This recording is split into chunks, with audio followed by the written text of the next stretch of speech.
Olá, querido ouvinte, tudo bem? Seja bem-vindo ao nosso podcast sobre sustentabilidade de forma estratégica. Eu sou a Priscila Brusto e hoje nós vamos falar na série Saiba Mais com a temática de circularidade de resíduos. A Associação Brasileira de Empresas de Limpeza Pública e de Resíduos Especiais indica em pesquisa que a economia brasileira perde 14 bilhões todos os anos com descarte incorreto de resíduos recicláveis.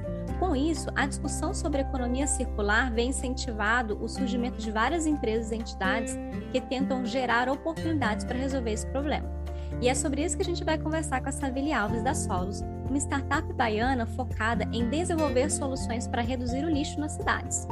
Além de ser sócia cofundadora da Solos, a Savile é membro do Grupo de Pesquisa de Gestão de Baixo Carbono da Escola de Administração da UFBA e integrante da Câmara de Inovação para a Sustentabilidade da cidade de Salvador, e ela foi destaque, gente, na Forbes Brasil, na lista das 20 mulheres inovadoras de 2022. Savile, é um grande prazer ter você conosco hoje. Oi, Priscila, todo mundo que está escutando a gente, muito obrigada pelo convite. É muito bom ter essas trocas num espaço tão focado assim no tema da sustentabilidade, para a gente levar informação e também aprender, né? Porque aqui é uma troca mesmo. Savile, o que é a Solos? Explica para a gente, quem está nos ouvindo, né? Não conhece um pouquinho da empresa de vocês. Como surgiu a ideia de trabalhar com resíduos?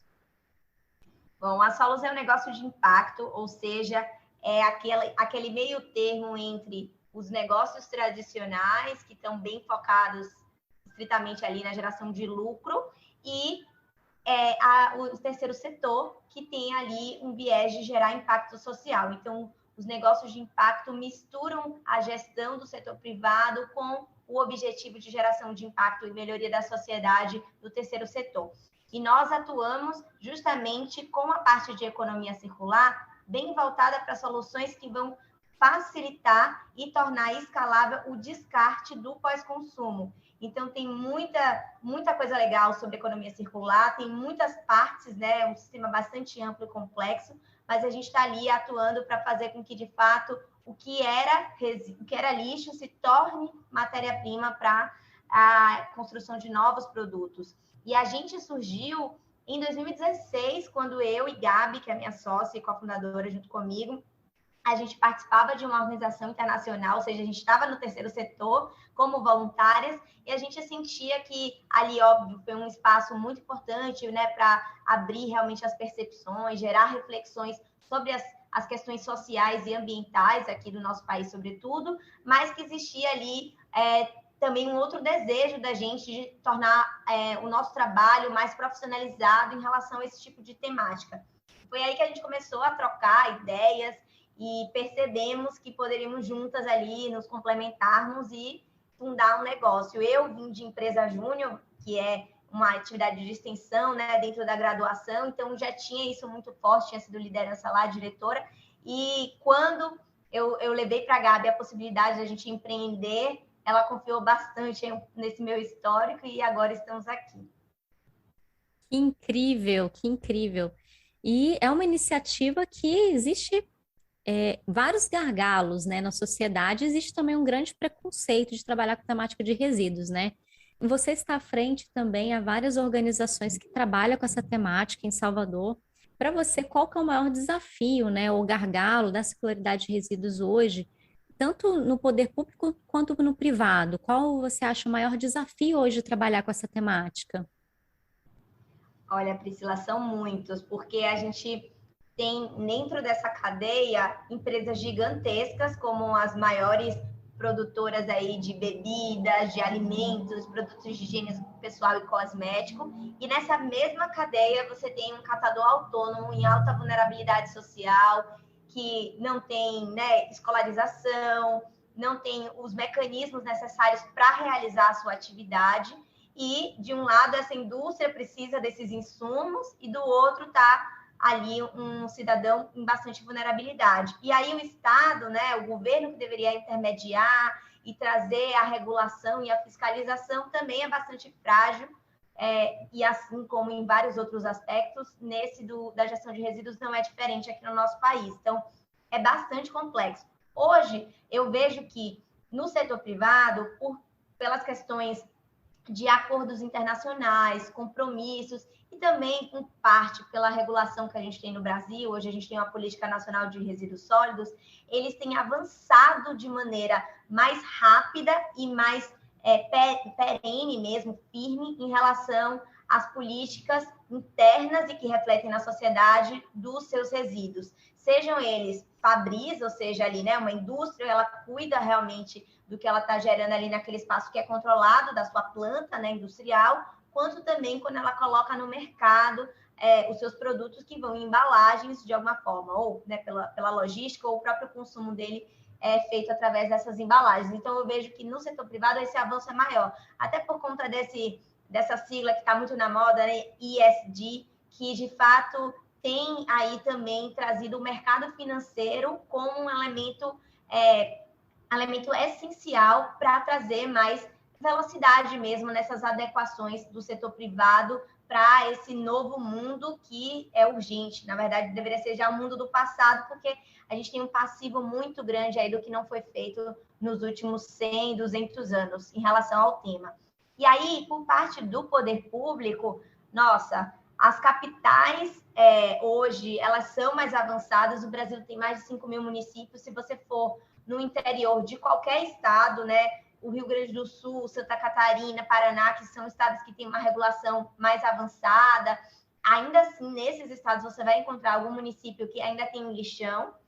E quando você vai para outras regiões, né? Eu estou no Nordeste, a sede da Solos é aqui no Nordeste, eu moro aqui em Salvador. Você vai para o Nordeste, para o Norte, esse cenário ele é ainda mais degradado, assim, né? E, sobretudo, ele não fica apenas ali no interior, ele muitas vezes também está relacionado às capitais. Então, é um desafio gigantesco, assim, e a política pública no Brasil tem aquelas leis que pegam e tem as leis que não pegam. Hoje eu sou mais otimista de que, de fato, o mercado financeiro regulando, injetando capital, estimulando economicamente o setor privado a tomar atitudes, é que vai fazer com que a gente tenha mudanças mais céleres aí na cadeia da reciclagem. E realmente você tocou num ponto bem crítico, Savile. Existem vários estados que têm uma regulamentação um pouco mais rigorosa, né? Que a gente fala de rigoroso, mas nós vamos falar assim, um pouco melhor, né? Em comparação, que esse tema realmente ele é bem complexo. Mas existem vários estados que o estado inteiro ainda não tem nenhum aterro sanitário, né? Legislado ali. E a questão dos recicláveis, ele é um assunto que está muito interligado com a questão da educação, porque a gente tem que começar a pensar na reciclagem desde a nossa casa, né, e até o poder público que toma conta aí dessa destinação, pelo menos para nós, pessoas físicas. Como você pontuou, pessoa jurídica, existe ali uma preocupação maior, porque existe também uma legislação e uma obrigatoriedade, mas esse ponto entre pessoa física e jurídica, você acha que hoje nós temos mais problemas como pessoas físicas, faltando um pouco mais de educação para a gente fazer a nossa separação? Você acha que o gargalo maior está na empresa, nas indústrias, porque realmente produz uma quantidade e volume muito maior de resíduos, ou no poder público, que é responsável pela instrução em primeira parte, e em segundo, de dar muitas vezes a destinação adequada, né? Você acha que onde nós estamos concentrados um pouco mais desse problema? Bom, eu acredito que o poder público ele precisa definir melhor os parâmetros para que o setor privado ele possa ali executar tal como a lei prevê.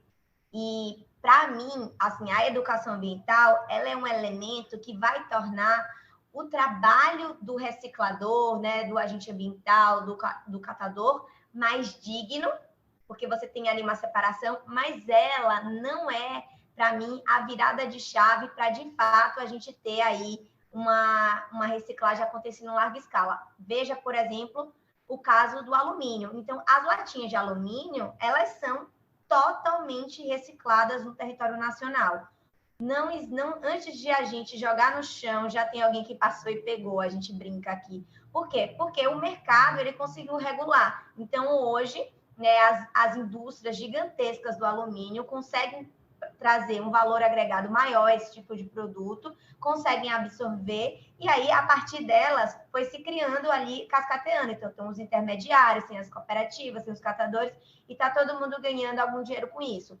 Da visão humana do trabalho, eu não sou favorável à catação da forma como ela é feita. Eu acredito que as pessoas precisam ter direitos trabalhistas, elas precisam ter acesso a EPIs, a qualificação profissional, conhecimento mesmo, para poder fazer aquela atividade.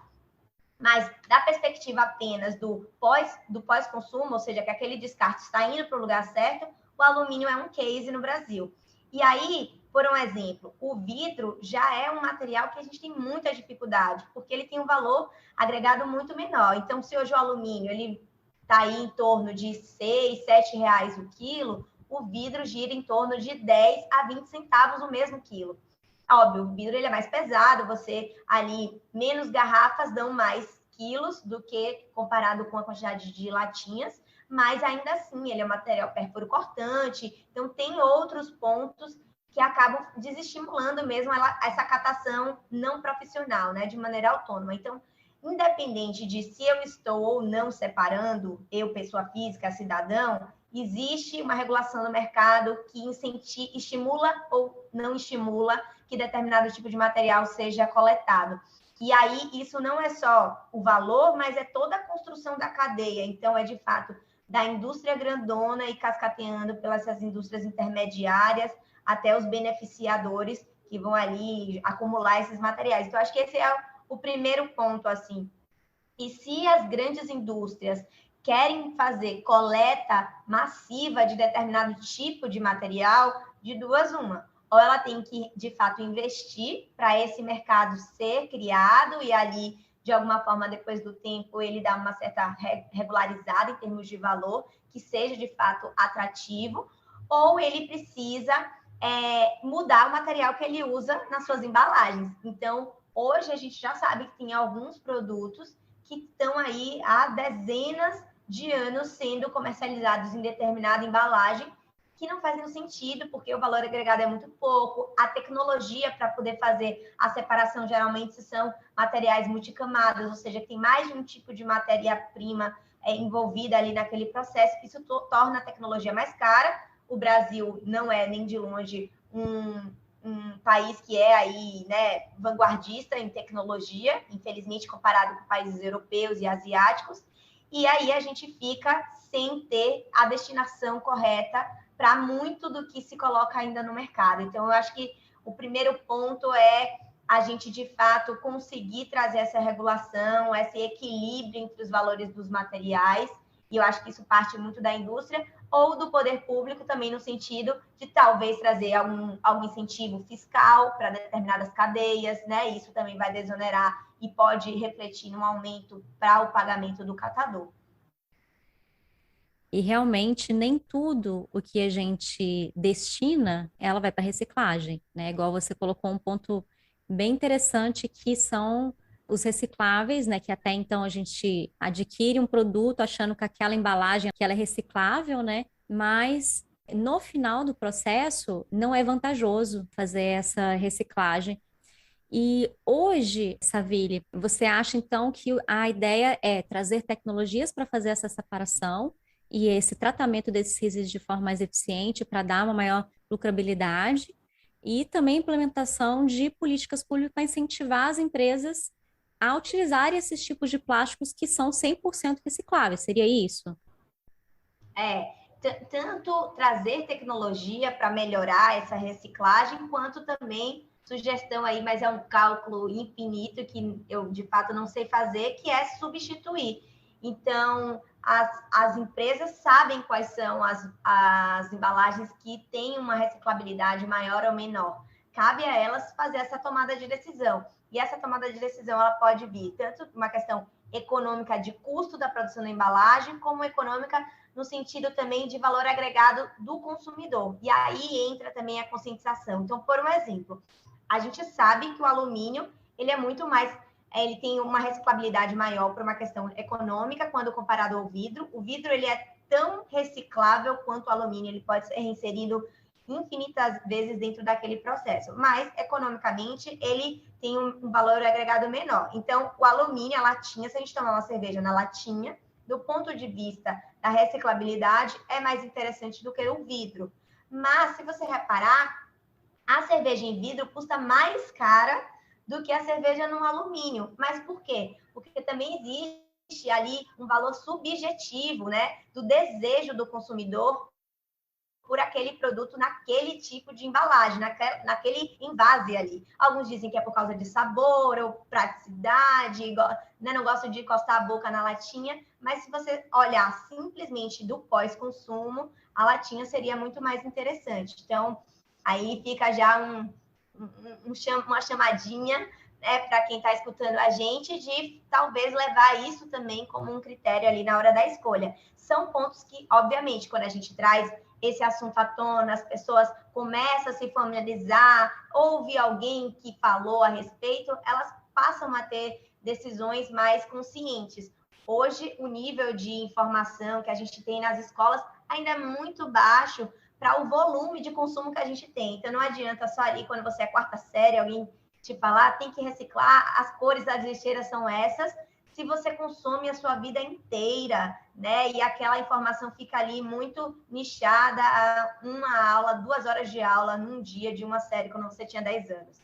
Então, de fato, a gente precisa tornar essa temática mais diária mesmo nas nossas vidas, mas eu sempre falo, a gente tem que atribuir os pesos ao tamanho das pessoas. Então, as indústrias são gigantes, então elas têm que ter uma responsabilidade muito maior do que cada um de nós aqui, que somos pequenininhos, e assim como o cidadão classe média alta, né, ou os ricos, precisam ter responsabilidades maiores do que o cidadão que está em vulnerabilidade social, que é pobre, que não tem acessos, inclusive, não só à educação, mas como ao próprio serviço de saneamento básico. Então, também precisa aí trazer essa tara, sabe? Como que a Solos, ela contribui para esse processo? Ela trabalha apenas com poder público, com poder privado? Qual que é a atuação hoje da Solos para a gente tentar falar um pouco mais sobre as soluções? Nossa, quando a gente foi montar o que a gente chama de modelo de negócio, ou seja, como é que a gente vai funcionar e quem vai pagar pelo que a gente tem a oferecer, né? A gente fez várias modelagens, testou várias possibilidades e hoje a forma como a gente tem crescido e funcionado de verdade eu tenho uma solução que eu vendo para o setor privado e o setor privado ele tem ali como principal intenção, né, ao me contratar, promover consciência ambiental para determinado público, que pode ser todos os seus clientes, ou um determinado segmento, pode ser bem ali nichado.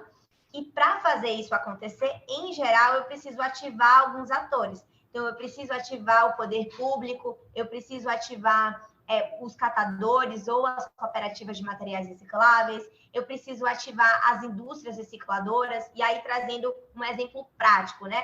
Tem uma ação que a gente faz que é de conscientização ambiental, onde eu monto uma estrutura bem grande, assim, num espaço público. Então, vem uma marca, me contrata, uma grande cervejaria, uma indústria de plástico me contrata, eu implemento isso ali para um determinado período de tempo, eu ativo, geralmente, o poder público através do município para me autorizar a fazer naquele espaço ali que é de todos, é o espaço público, para justamente dar maior acesso às pessoas, ao invés de eu trazer isso para um lugar privado, eu quero colocar num lugar que qualquer um possa ir, que todos possam ir, e vou ativando ali a cooperativa de reciclagem para ela ser meu principal fornecedor, fazendo a coleta de tudo que eu acumular. Eu vou ativar, às vezes, uma indústria que aquela cooperativa ainda não consegue vender, ou eu sei que aquela ação vai me gerar muito volume de um tipo específico de material, e eu também, talvez seja mais interessante linkar direto com a indústria, ou às vezes é um lugar que não tem cooperativa.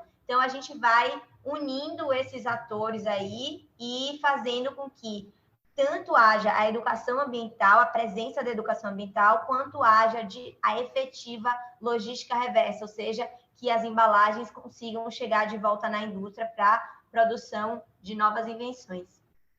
Incrível, incrível. Eu queria muito falar sobre a dificuldade. Você, junto com a sua sócia, são mulheres, são jovens. E como foi para você receber aí nesse fluxo crescente de trabalho o destaque na Forbes Brasil na lista das 20 mulheres inovadoras aí nesse ano?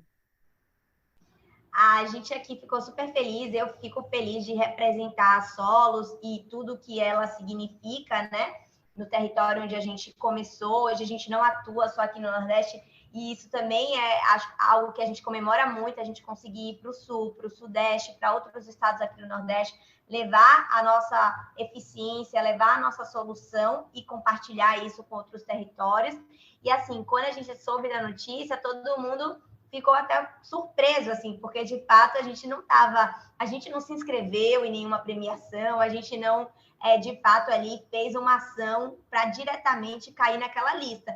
Foi fruto do nosso trabalho de alguns anos, né? Então, para a gente foi uma super felicidade, mas que de fato, para mim especificamente, que estava ali representando, endossa a necessidade da gente trazer essa pauta da liderança feminina, da gente trazer a pauta das lideranças do Norte e Nordeste, né, Centro-Oeste também, e como que nós também podemos aí liderar, fazer dinheiro, fazer negócios, continuando com características que culturalmente são aí atribuídas ao feminino, né? Mas não restritas. Então, acho que liderar empresas é coisa de mulher também, e a gente precisa, de fato, ter mais a nossa cara e o nosso DNA aí sendo amplamente divulgado para que outras mulheres possam também se sentir encorajadas, abrirem os seus negócios, fazerem suas sociedades, ocuparem cargos de liderança, porque eu gosto de trabalhar mais com mulheres. Aqui na Solos, inclusive, a maior parte dos integrantes são mulheres e os meus clientes, por coincidência, também. Então, nessa área da sustentabilidade, do marketing, acaba sendo um público bastante feminino. Tem homens, também gosto de boa parte deles, mas assim, é muito legal porque você vê uma sensibilidade, um olhar mais cuidadoso, e isso faz a diferença, acho que também para a gente não só olhar para o negócio de uma maneira mais agressiva, mas também trazer as questões de diversidade, como a gente sente na pele, né? Essas violações, essas opressões, a gente também se preocupa em trazer mais oportunidades para outras pessoas, não só outras mulheres, mas ter a diversidade de sexualidade, de raça, de território. Então, são elementos importantes que a gente tem construído uma cultura forte nesse sentido aqui também. Incrível. E trabalhar com uma temática que, às vezes, as pessoas pensam que é um serviço de homem. Sim. Então, é incrível mesmo você fazer essa fala do reconhecimento merecidíssimo, é claro, mas do incentivo também. E eu queria que você deixasse um recado para as mulheres que estão nos ouvindo, né, que enfrentam tantos desafios, e não somente desafios de mercado, de alcançar cargos de liderança, mas os próprios desafios próprios, né? Porque a gente tem uma, duas, três jornadas, são muito mais responsabilidades do que os homens têm, né? Infelizmente é uma realidade. E como é possível quebrar esse preconceito? Sim, eu acho que só antes de deixar o recado também eu quero contextualizar que eu também sei de alguns outros atributos que fazem com que essa minha distância seja menor, vamos dizer assim, dos homens, né? Então, eu venho de uma classe média alta, eu sou branca, então eu também sei que são atributos aí que têm um peso também para que a gente consiga ali ter menos dificuldade, né? Uma mulher preta que está na favela tem muito mais dificuldade, tem e terá mais dificuldade do que eu, então já reconheço isso, mas eu acho que é fundamental a gente de fato criar essas redes. Então, nós mulheres nos juntarmos, né? Eu tive a grande sorte da vida de ter Gabi como sócia, de encontrar nela ali alguém que eu confio plenamente e tenho certeza que a nossa relação é tão próspera e de tanta confiança porque somos mulheres juntas e a gente vai trocando e vai dividindo as coisas e uma tem bastante confiança no que a outra faz e respeito e consegue ali trazer uma certa flexibilidade, e não só com ela, mas as outras mulheres que estão junto com a gente. Então, quando você vê uma liderança de uma empresa que você gosta, vai lá, comenta, pede de alguma forma alguma dica. Eu acho que ir formando esses grupos, sabe? Às vezes, eu não sou mãe, mas para as mães, às vezes, fazer esses grupos também que vão ali se fortalecendo, trocando experiências, para que a gente também possa mudar as nossas posturas frente aos homens, né? Então, cada vez mais colocar os limites, atribuir funções que sejam ali equivalentes para cada um e não, sobretudo nas próximas gerações, não fazer com que isso ainda se perpetue como uma realidade. Savile, e como que a pessoa que está nos ouvindo pode entrar em contato com vocês da Solo para conhecer um pouco mais sobre o trabalho de vocês? Eu achei incrível, quero saber como que eu faço para trazer a Solo para minha região, porque você falou que vocês não estão apenas em Salvador, mas vocês já atuam em outros estados. Como que a pessoa pode entrar em contato com vocês? Boa oportunidade. Assim, a gente tem hoje um canal bem legal no Instagram, é o @alimentesolos. E lá a gente tem não só divulgado as ações que a gente faz, mas também trazido algumas dicas mesmo de como você, de fato, conseguir incorporar a reciclagem no seu dia a dia. Então, acho que lá é um primeiro canal. E para falar de uma perspectiva mais comercial ou até de trocar dicas, eu acho que pode ser tanto através do meu LinkedIn, que é Saville, Saville Alves. É só me procurar, mandar mensagem, eu sempre respondo todo mundo. E acho que pode ser, sim, uma ferramenta aí de troca para outras mulheres que queiram empreender ou que já estão empreendendo, ou através do nosso e-mail, contato@alimentesolos.com.br também, tanto para quem quer, inclusive, já abrindo aqui, a gente vai iniciar um processo seletivo. Então, a gente vai ter 3 vagas abertas, então, também quem tem interesse não precisa ser sediado aqui em Salvador. Hoje o trabalho remoto tem facilitado muito, né? Então, quem tiver interesse é só entrar nas nossas redes, que lá a gente vai divulgar as vagas e todo o trabalho que a gente vem fazendo para, de fato, fortalecer a economia circular, o trabalho dos catadores e tornar essa uma temática de todos e para todos. Parabéns, Saville, por esse trabalho maravilhoso. Parabéns a Gabi, que não está com a gente. Espero que na próxima oportunidade ela esteja conosco, né? E quero muito que você volte em breve para falar especificamente de algum projeto, de algum exemplo que vocês estão realizando hoje, né, em vários estados. E deixo aqui já o meu convite para a gente ter uma próxima conversa. Agradeço muitíssimo essa oportunidade de conhecer você, entre aspas, pessoalmente, né? Porque a gente está à distância, você está em Salvador, estou aqui em Paraná. Mas espero que a gente tenha a oportunidade em breve de se ver pessoalmente.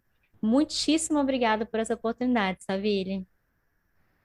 Eu agradeço demais, Priscila. Conta aqui com a gente, se vocês precisarem, porque, de fato, é um tema que precisa estar aí mais perto do nosso dia a dia. A gente precisa falar, para que as pessoas comecem, de fato, a se familiarizar, não achar que é um tema de ativista, não achar que é um tema restrito a determinada camada social, porque é um problema que afeta todo mundo e quem está lá na base vai sofrer as consequências primeiro, mas vai chegar em todo mundo se a gente não tomar as providências necessárias.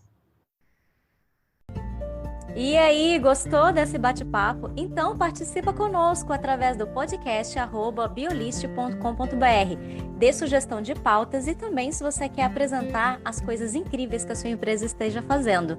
Além disso, siga a gente no seu agregador de podcast preferido e também no Instagram como Podcast Sustentável. Até semana que vem!